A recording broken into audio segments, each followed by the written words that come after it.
Donc, je vous présente, je vais afficher le calculateur Signet, présenter les onglets de comparaison. On va commencer par l'onglet de comparaison 1. L'onglet de comparaison, non, il y a 4 onglets de comparaison. L'onglet de comparaison, comparaison 1, qu'est-ce qu'il fait? C'est qu'il compare des scénarios selon le taux d'inflation. Donc, on va faire varier dans l'onglet de comparaison 1 le taux d'inflation. Je vais vous agrandir un petit peu l'information. Vous allez voir que dans ce scénario-là, on va pouvoir faire des projections, des comparaisons de résultats pour le scénario 1 et le scénario 2. Scénario 1 étant, dans le premier cas, on demande notre rente à 60 ans. Et dans le deuxième, c'est notre scénario avantageux, 68 ans.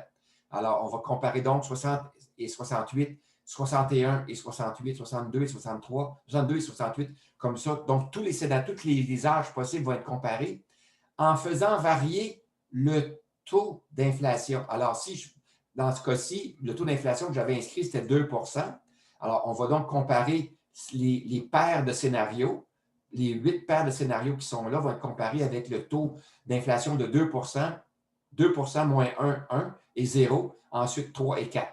Mais vous pourrez prendre les résultats et si vous voulez modifier ça, dire, j'aimerais ça aussi calculer pour les scénarios où le taux d'inflation serait plus élevé. Parfait. Alors, vous changez ici, vous pourrez prendre 7 et là, je pourrais calculer 7 6 5 8 et 9 %.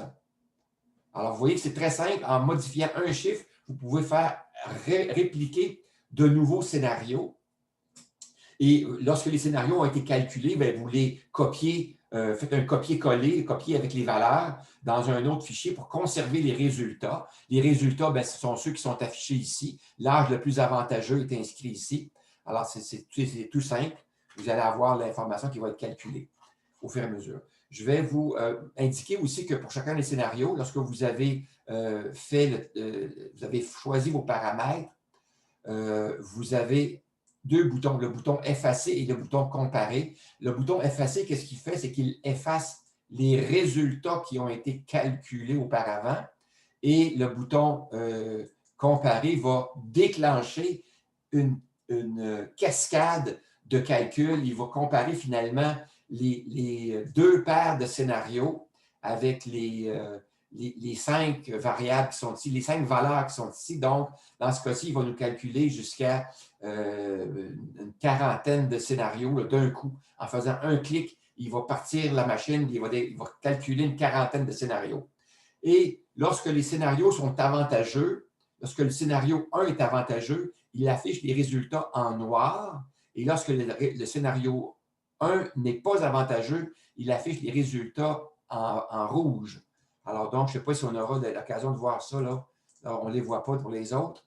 Je vais aller modifier un peu les paramètres. Je l'ai indiqué ici 91 ans. On va voir ce que ça va donner.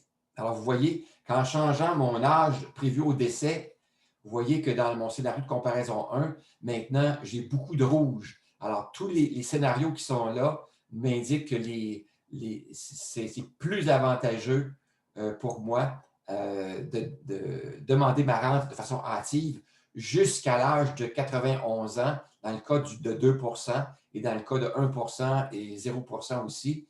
Et dans le cas de 2 3 là, j'ai une année où ce n'est pas le cas. Alors, donc, ça fonctionne comme ça. C'est fort intéressant. Ça fonctionne, tous les onglets de comparaison fonctionnent de la même façon. Vous n'avez que peu d'informations à inscrire pour avoir beaucoup de résultats. Je ne déclenche pas les deux boutons, le comparer et effacer, parce que ça prend quand même assez de temps à calculer. Ça peut prendre jusqu'à 1 minute, là, selon la vitesse de votre processeur, à calculer une cinquantaine de scénarios. Donc, je ne le ferai pas parce qu'on est rendu à 11h59 et la cloche va sonner bientôt. Alors, donc, je ne veux pas que vous partiez là, sans qu'on ait fait une récapitulation.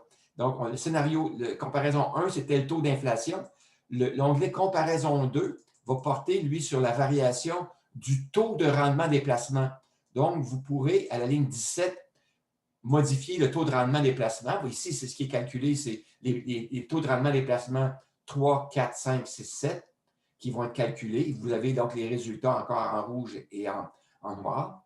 l'onglet comparaison 3, vous faites varier un autre paramètre. Ici, dans le cas de ce paramètre-là, c'est l'âge prévu au début du décaissement.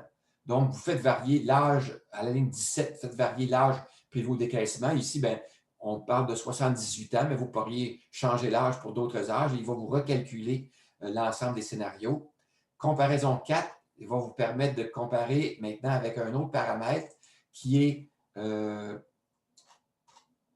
selon le montant annuel de décaissement des montants placés. Alors, vous pourriez changer le montant ici, comme par exemple, vous pourriez mettre 12 000 $. Si vous mettez 12 000, ben, il va vous le calculer avec des tranches de 1 000 $ de moins de chaque côté.